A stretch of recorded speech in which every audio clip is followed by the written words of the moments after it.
Esse nome sempre soou muito bonito pra mim. Justamente é um conceito, é meio quase que uma coisa material, uma coisa que você não consegue muito que definir, mas a eterna juventude, ela tá em todos nós, tá? De quem quer que a sua juventude seja eterna.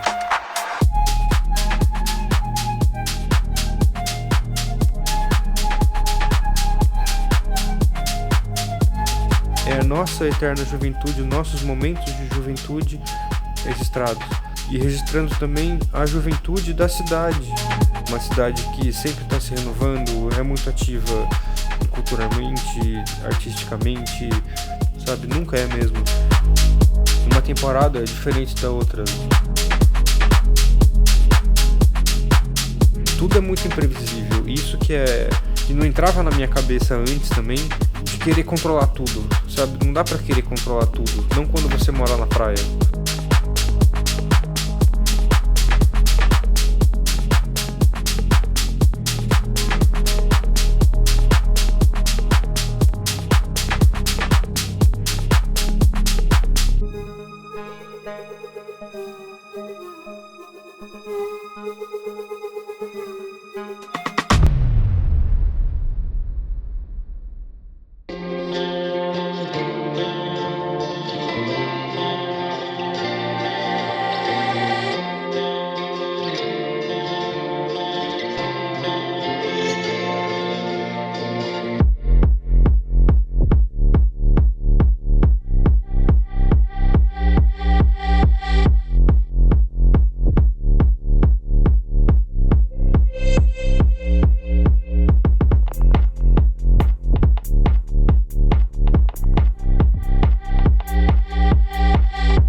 Quando eu peguei pra mim mesmo a missão de vir pra cá, eu tava começando já era profissional da fotografia, mas eu tava começando a me aventurar no vídeo, em fazer um filme, em fazer um documentário.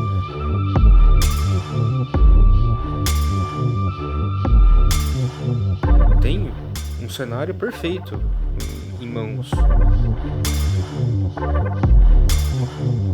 O que motiva as pessoas a virem pra cá? Por quê? E o que realmente tem aqui?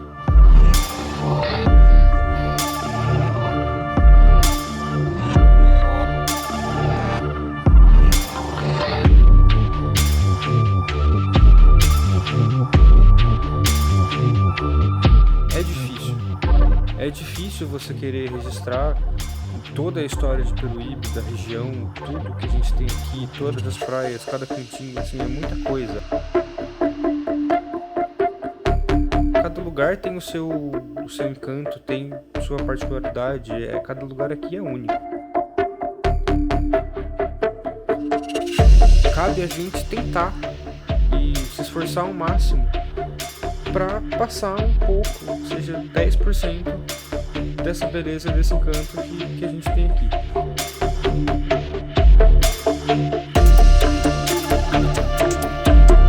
Essa história precisa ser contada com cuidado e a gente está aqui para tentar fazer o melhor que a gente pode nesses termos.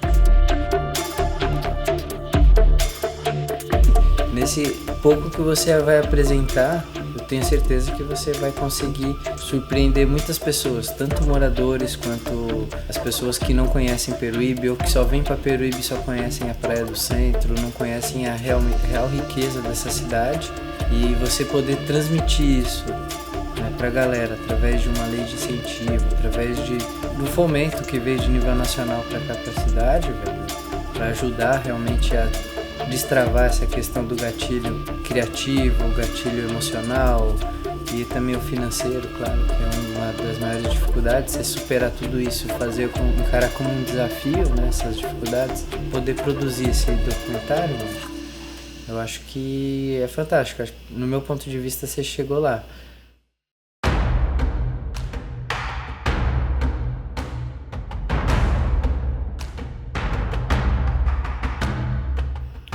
ideia surge quando eu tava vindo pra cá e queria descobrir a cidade.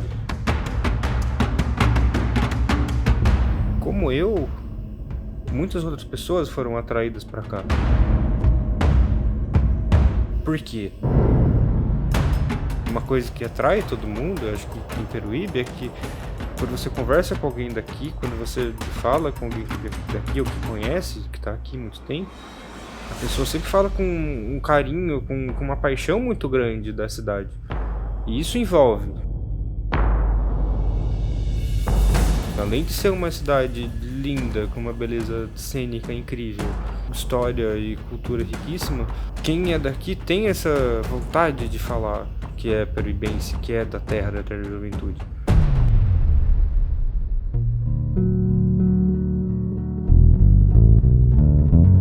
Peruíbe surge no início da colonização portuguesa no Brasil, surge a criação dos vários povos indígenas que estavam aqui, que são obrigados a conviver com a presença portuguesa, e surge daí o que nós chamaremos de comunidades caiçaras, né? A partir então do processo de emancipação, já no século XX, o movimento de especulação imobiliária, com a chegada da ferrovia, com a chegada da construção da Padre Manuel da Nóbrega, um movimento político muito grande, porque onde tem especulação imobiliária tem dinheiro, onde tem dinheiro tem política para intervir, e a gente tem o desmembramento de Peruíbe e Itanhaém, e Peruíbe nascendo com uma identidade própria, a cidade dos tubarões, todo um movimento de criar uma identidade regional para Peruíbe e o cidadão peruibense. E aí é uma história longa, que é necessário ser contado com cuidado, e que para o futuro guarda aí sim uma questão importante, uma identidade de uma Peruíbe preservada. Uma cidade que cresce ao lado de uma estação ecológica e tem a sua identidade associada a essa ecologia, a essa proteção ambiental. Por isso que em vários momentos que a história de Peruíbe foi ameaçada por empreendimentos que podiam mudar essa característica, Peruíbe reagiu. E talvez isso me dê um certo orgulho de ser peruibense. Peruíbe é uma cidade que reage, que reconhece a sua história, reconhece as suas características naturais e está pronta para brigar para mantê-las quando necessário.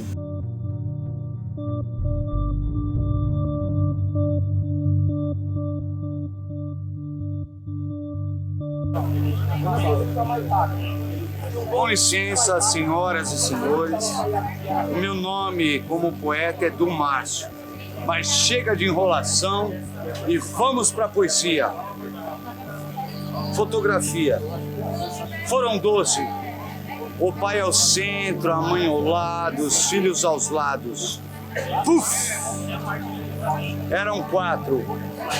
Pai ao centro, mãe ao lado, filhos aos lados. Clique. É ao centro de si mesmo, ao lado de si mesmo, aos lados de si mesmo. Self. Puff. Clique. Self. Imagem morta, mortiva. Self. Fischer também faz self. Muito obrigado, meu amigo.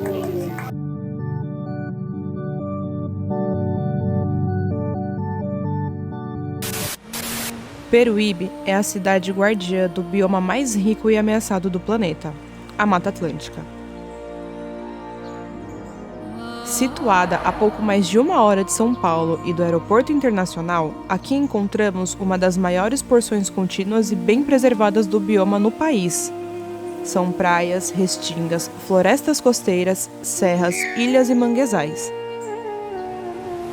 Uma cidade que cresce mantendo as tradições e sem esquecer suas origens.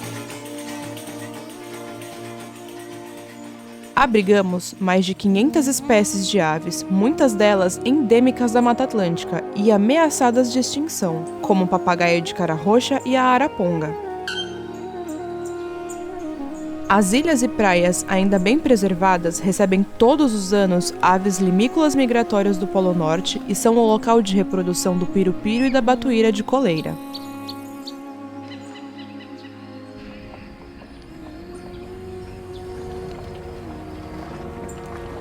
Os desafios para manter nossa vida silvestre conservada são imensos, mas temos um reconhecido histórico de luta ambientalista no Brasil. Conheça Peruíbe e descubra a primeira cidade das aves do Brasil.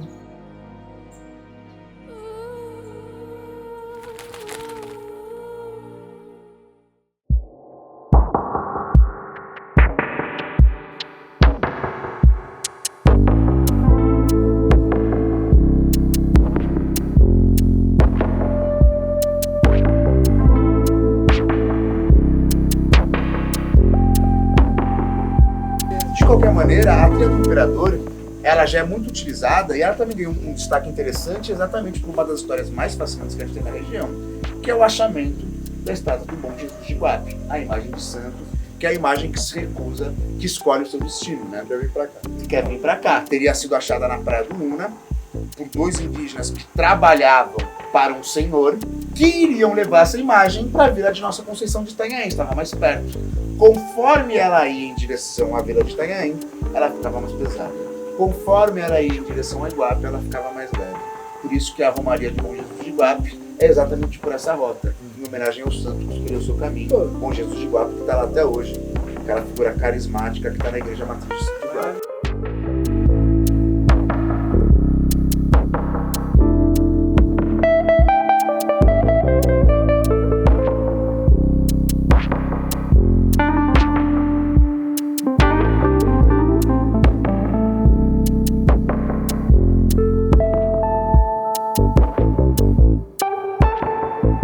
Iguape era uma cidade muito mais importante do ponto de vista econômico que, por exemplo, Santos. Exato. As pessoas iam buscar, que abrigavam toda essa região, moravam em chácaras, plantavam mandioca, plantavam tomate. Essas pessoas, elas precisavam de sal, elas precisavam de roupas, e elas se dirigiam a Iguape. E era pela trilha do Imperador, ou pela faixa de areia, ou pela trilha do Imperador. Então o movimento era constante, tanto para escambo de produtos, eu trocava minha farinha de mandioca por café, por sal lá na linha de Iguape, como para peregrinações religiosas. As festas populares, o cara mora o dia inteiro no meio do Rio Verde. Era 2 festas no ano que ele ia para Iguape, aqui ele ia por ali, e era a festa do ano.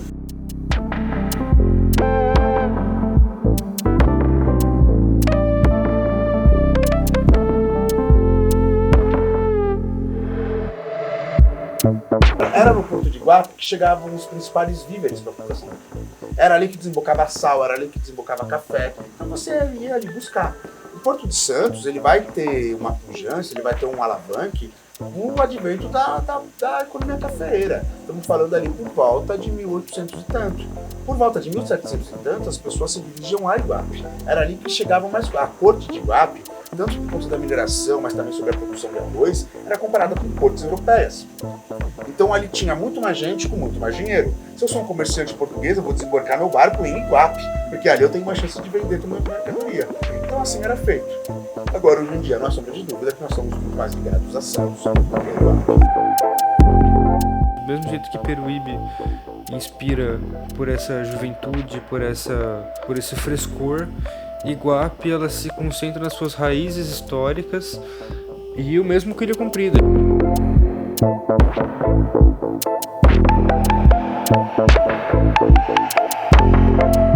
A história dele é comprida, assim como também Peruíbe, ela remete aos sambaquis, a 5.000 anos, 6.000 anos. Também é uma coisa chocante de você estar ali, aquele amontoado de concha, uma montanha de 3 vezes seu tamanho, que foram colocados ali por pessoas há 6.000 anos atrás. É meio que... É como se você estivesse olhando diretamente para as pirâmides do Egito. É, exatamente. Porque é a mesma coisa, é um negócio de muito tempo atrás. E quem são aquela galera, né? Como que eles viviam ali. Tudo isso coloca tudo em perspectiva, te faz pensar, assim, é esse contraste do 5.000 anos com o que está acontecendo agora.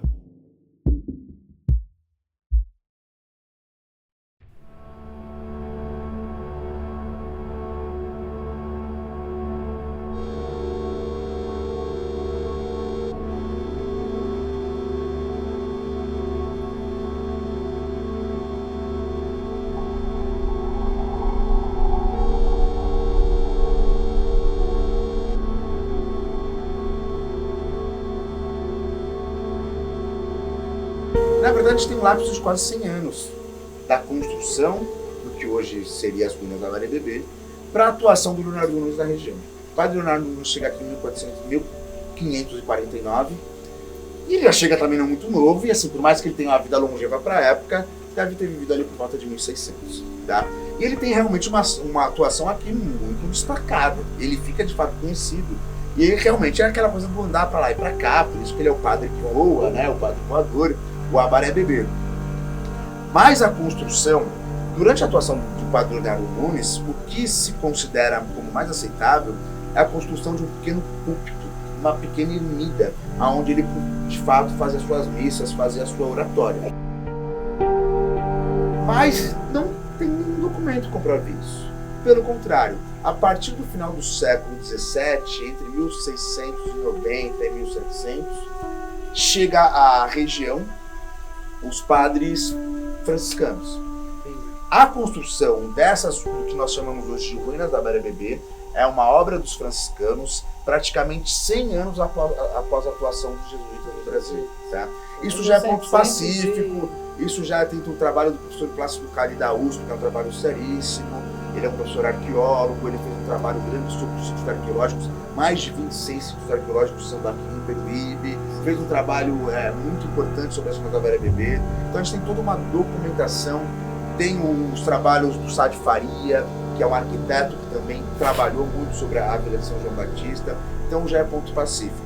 As ruínas da Beira Bebê não são obra dos jesuítas, são obras dos franciscanos que datam da virada do século XVII e do século XVIII.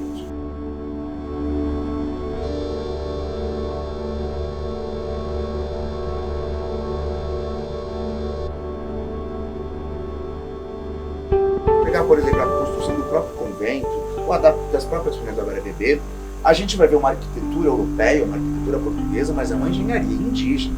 Ali a gente tem uso de sambaqui como argamassa.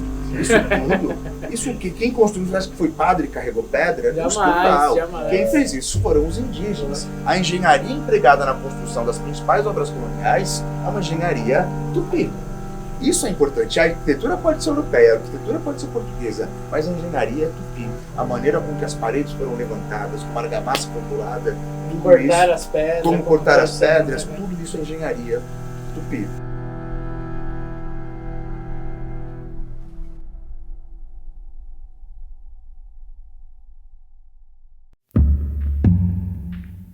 É incrível porque a gente está bem na cidade de Peruíbe, não precisa pegar trilha para acessar, você consegue vir de carro aqui, a rua asfaltada até a frente, mas ela fica aberta no período de alta temporada, né, das 8 da manhã até as 4 horas da tarde, toda quinta, sexta, sábado e domingo. Alta temporada é naquele verão, quando vem todo mundo aqui para a praia, para poder descansar, se desligar um pouco da cidade. E então na alta temporada ela fica aberta e sempre monitorada com guias, né? Guias de turismo como eu, que trabalho aqui também. Tem outros guias como o Thiago, o Wesley, a Michele, que trabalham aqui na cidade de Peruíbe. E eles fazem essa recepção muito bem feita, né? Porque a gente teve uma pessoa que é uma mestra aqui pra gente, né? Que é a Fátima Pires, né? A Fátima Cristina, que é nossa amiga, professora, e ela muito bem ensinou pra gente como contar essa história desse local aqui, que é muito, muito bonito e também é um vestígio histórico nosso.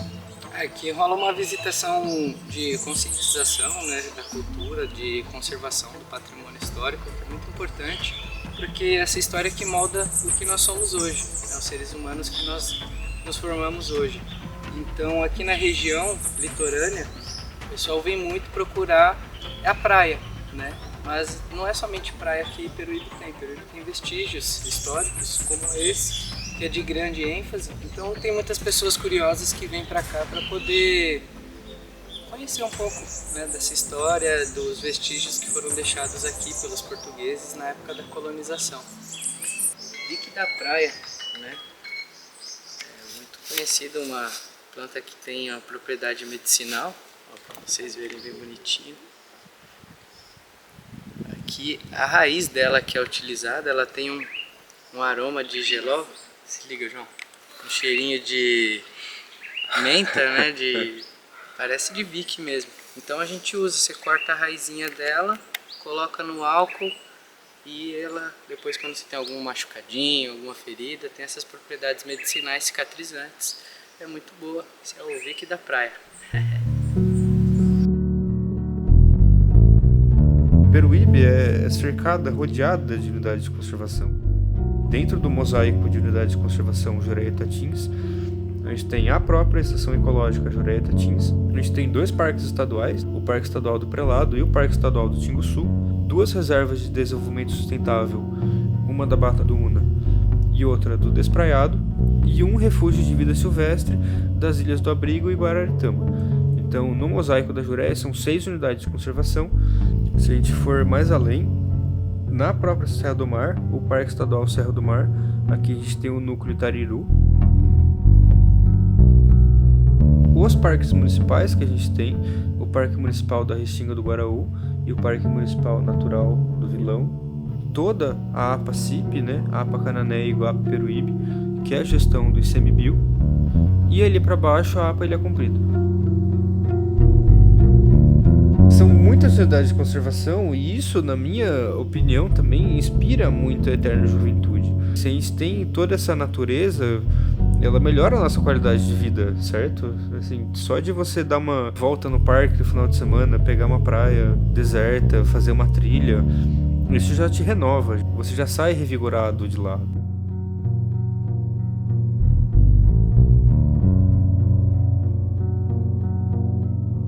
A Mata Atlântica foi muito atacada, muito impactada, assim como os outros biomas também.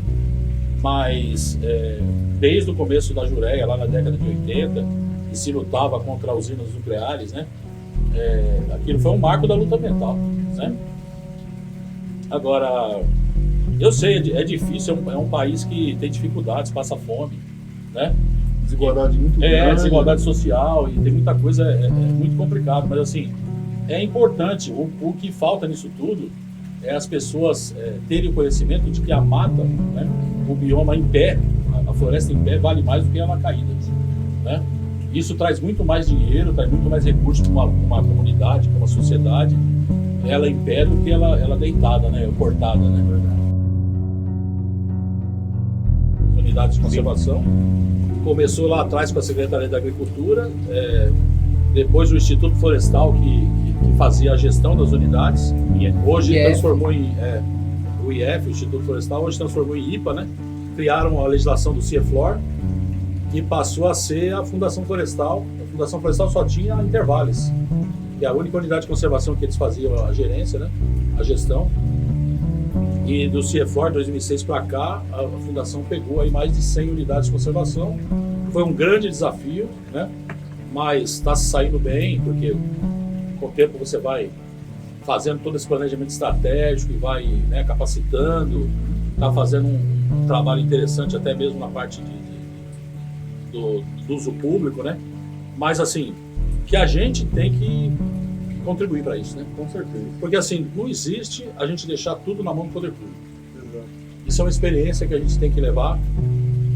Então assim, se você consegue fazer um projeto, trabalhar junto, né, de uma forma participativa, propor as mudanças e os projetos interessantes, isso aí eu acho que é o mais importante, né? Da comunidade, da sociedade, participar, tem que ter essa participação. E assim, é importante ele ressaltar na questão do histórico, né, da unidade de conservação aqui da nossa região, do Jureia Itatins, que foi uma luta tremenda lá nos anos 80 com o Ernesto Zuarg contra as usinas. E essa luta continua até hoje. Sim. Contra a especulação imobiliária, contra as grandes empresas. E é fundamental a gente manter esse local do jeito que ele está, porque a quantidade de fauna, de flora, de vida que tem aqui, quando você faz um roteiro com a gente, você vai perceber que realmente é um local que a gente tem que preservar e a determinada importância dessa unidade de conservação.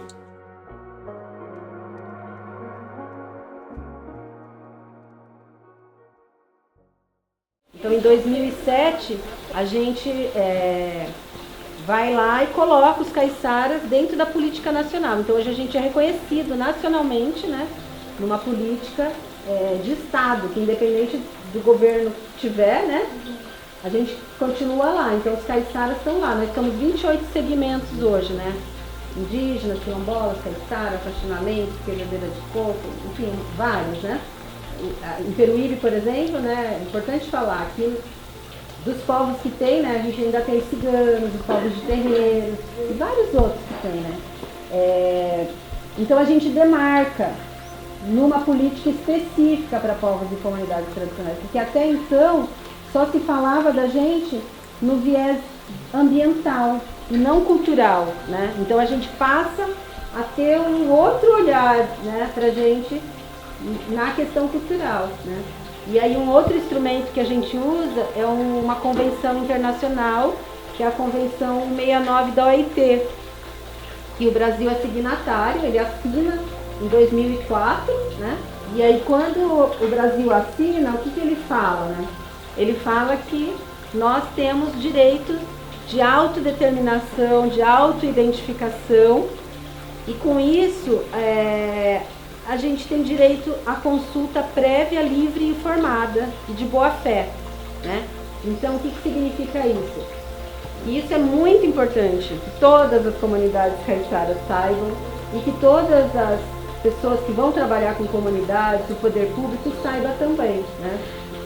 Que é o direito das comunidades serem consultadas, não só por audiência pública, é uma consulta específica. Então, se eu quero desenvolver um projeto que vai, de alguma forma, afetar, né, o modo de vida, a cultura daquela comunidade, eu sou obrigado a dialogar diretamente com a comunidade, né? Às vezes o pessoal reclama, às vezes fala que a Adriana é muito polêmica. Eu falo, não sou polêmica, eu aprendi, eu conheço meus direitos, né? Então eu questiono, eu, né, crio, né, reflexões, né, para as pessoas, né? Então, vai fazer um projeto que vai afetar aqui o Guaraú, né? Aqui tem um monte de comunidade caiçara, né? Então a gente precisa ouvir os caiçaras aqui também. Não é fazer uma consulta. Como que vocês querem ser ouvidos, né? Aí a gente vai falar, a gente quer fazer uma reunião só dos caiçaras, a gente quer que venha alguém explicar aqui, né? Pode ser que tenha que explicar aqui na Barra do Una e lá em Parnapoa. A gente vai falar como que a gente quer ser ouvido, né? Não é na audiência pública, onde vai lá dar 3 minutos para cada um falar e depois... Então isso está na lei, né? Um tratado internacional, então a gente sabe disso.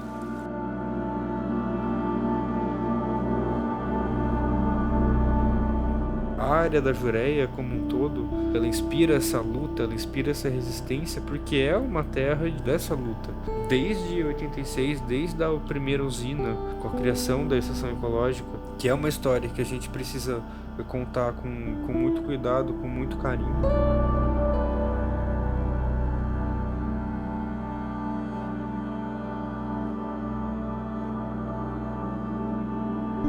É legal quando você está lá, porque você sabe que é uma área protegida, é uma unidade de conservação, né? É uma estação ecológica que tem suas leis, tem suas normas.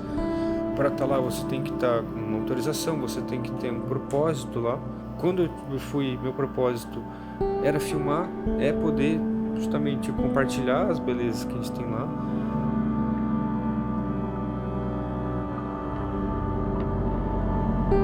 É difícil você levar 5.000 pessoas para Jureia para ver o Rio Verde, mas você consegue fazer um filme, um documentário que chegue a 5.000 ou mais pessoas, causando menos impacto. Talvez esse seja o grande X da questão.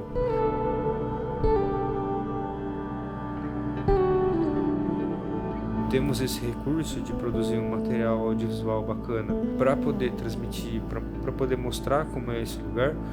Então vamos fazer isso.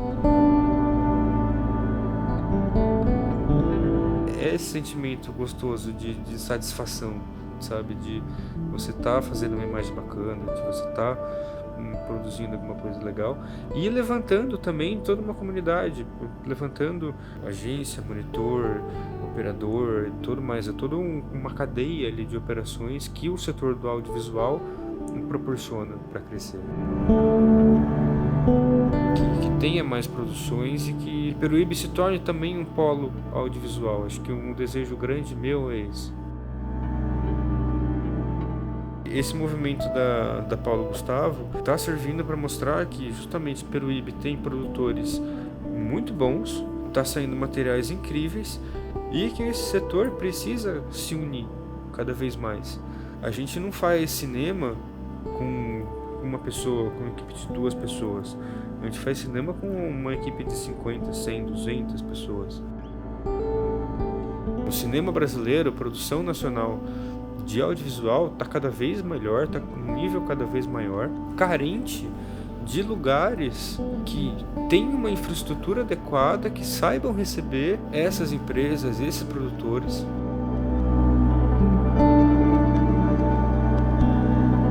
Peruíbe tem uma beleza cênica e justamente de fácil acesso, com uma logística fácil, que pode servir para cenário para produções nacionais e internacionais de nível altíssimo. Estou falando de cinema de alta qualidade, sabe?